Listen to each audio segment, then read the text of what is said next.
السلام علیکم، میرا نام ذیشان عثمانی ہے۔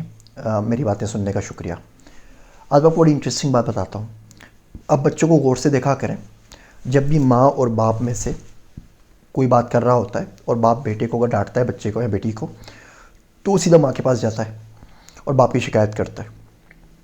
اچھا، اگر کوئی بھائی ڈانٹے تو باپ کے پاس جا کے بھائیوں کی شکایت کرتا ہے۔ گھر کے نوکر میں سے، خانسامہ، میڈ، ڈرائیور میں سے کوئی کچھ کہہ دے تو جا کے ان کی شکایت بھائیوں سے کرتا ہے۔ محلے میں کوئی کچھ کہہ دے تو انہی خانسامہ میٹ کے پاس آ کے ان کی شکایت کرے گا۔ جب ہم بڑے ہو جاتے ہیں تو یہ ہماری عادت ختم نہیں ہوتی، ہم اسی طرح کرتے ہیں۔ جب ہم ملک سے باہر ہوتے ہیں، ایکسپیٹریٹس ہوتے ہیں، تو کچھ ہوتا ہے تو ہم اپنی پاکستانی کمیونٹی کے پاس واپس آتے ہیں۔ غیر مسلم کوئی کچھ کہہ دے تو مسلمانوں میں آ کے اپنی پناہ ڈھونڈتے ہیں۔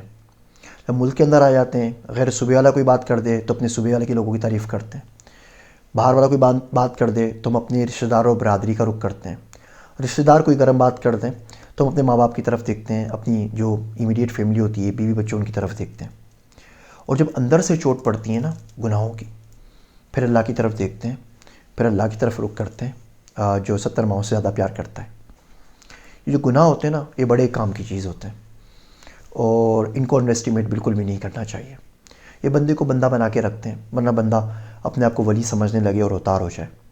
ہمارے معاشرے میں گناہوں کے تذکرے بڑے ہوتے ہیں، بہت تکرار ہوتی ہے۔ یہ بھی گناہ ہے، یہ بھی گناہ ہے، بولنا بھی گناہ ہے، چلنا بھی گناہ ہے، دیکھنا بھی گناہ ہے، بزنس کرنا بھی گناہ ہے، کام کرنا بھی گناہ ہے، سب کچھ کرنا گناہ ہے، سوچنا بھی گناہ ہے۔ اور تکرار کوئی بہت اچھی بات نہیں ہے۔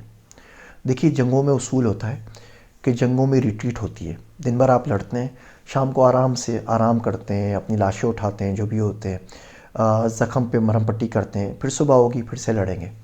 خیر و شر کی ایک مسلسل لڑائی ہے جو ہمیشہ سے چلتی رہتی ہے، چلتی رہے گی اور آخری دم تک، آپ کی آخری سانس تک چلتی رہے گی۔ اس میں بندہ کبھی کبھی بہت تھک جاتا ہے، خیر اور شر کر کر کے، گناہ و ثواب کر کر کے۔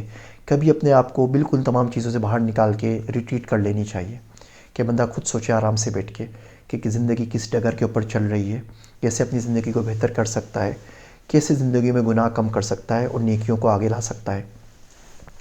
گناہ جو ہے نا، یہ بھی اللہ سے ایک تعلق ہی تو ہے۔ دیکھیے، ایسا تو ہی نہیں نا کہ دو اللہ ہمارے پاس ہوں کہ ہم ثواب ایک کا کر لیں اور گناہ ایک کر لیں۔ ایسی تو کوئی چوائس ہی نہیں نا ہمارے پاس۔ خدا تو ایک ہی ہے، جس کا ثواب کرتے ہیں، جس کے لیے نیکی کرتے ہیں، پھر گناہ بھی غلطی سے اسی کے لیے ہو جاتا ہے، اسی کے پاس واپس جائیں گے نا۔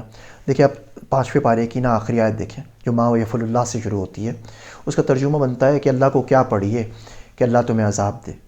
اللہ کو کیا پڑی ہے کہ اللہ تمہیں عذاب دے، اگر تم شکر ادا کرو اور ایمان لے آؤ۔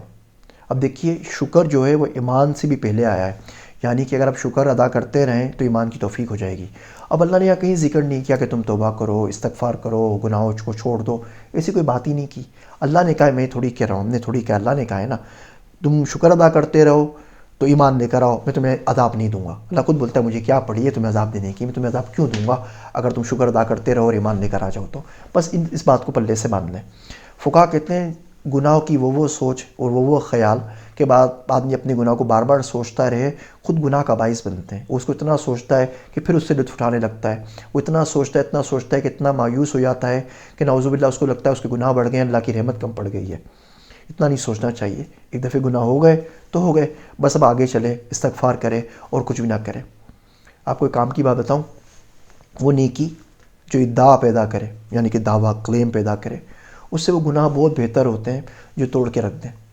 ایک بات مجھے آج تک سمجھ میں نہیں آئی کہ کون زیادہ بہتر ہے، وہ نیکیاں جو ریاکاری میں پوری ہو گئیں یا وہ گناہ جو اللہ کے خوف سے ادھورے رہ گئے۔ کبھی کبھی ہمیں کسی گناہ کا خیال آتا ہے، ہم سوچتے ہیں ہم یوں کریں گے، ہم یوں کریں گے، ہم یوں کریں گے، پھر بندے کو اللہ سے حیا آتی ہے۔ بندہ بولتا ہے کہ نہیں، اللہ کا شکر ہے، اللہ کا احسان ہے، مجھے یہ کام نہیں کرنا چاہیے، اور وہ چھوڑ دیتا ہے۔ اب اللہ اس کے اوپر ثواب لکھ لیتا ہے، فرشتے ثواب لکھ لیتے ہیں۔ بتائیں، ہم نے کچھ کیا ہی نہیں نا سرے سے، ہم تو بس بیٹھے ہوئے سوچ رہے ہیں خالی۔ سوچ میں ایک بات آئی اور سوچ میں دوسری بات آ گئی کہ نہیں کرنا چاہیے، اور اس کے اوپر بھی ثواب مل جاتا ہے۔ اللہ اتنا رحمان و رحیم ہے، اللہ کو اپنے بندوں سے بڑا تعلق ہے۔ یہ گناہ گار ہیں نا، ان کا بڑا احترام کرنا چاہیے، گناہ گاروں کا۔ ان کا اللہ سے بڑا عجیب تعلق ہوتا ہے، ندامت کا اور توبہ کا۔ اور یہ اللہ تعلق جو ہے نا، وہ نیکوکاروں کو نصیب نہیں ہوتا، بہت کم ہی ملتا ہے، یہ گناہ گاروں کے حصے میں آتا ہے۔ اللہ کی ایک مخصوص رحمت ہے جو گناہ گاروں کے حصے میں آتی ہے۔ اللہ رحمان رحیم ہے، اللہ رحم کرتا ہے، اللہ بخش دیتا ہے۔ کوئی گناہ نہیں ہوگا تو بخشے گا کسے؟ تو اس کی جو صفت ہے اس کے لیے ہمارے گناہ ہوتے ہیں، اللہ بخش دیتا ہے اور اللہ آگے اس سے بچا کے رکھے۔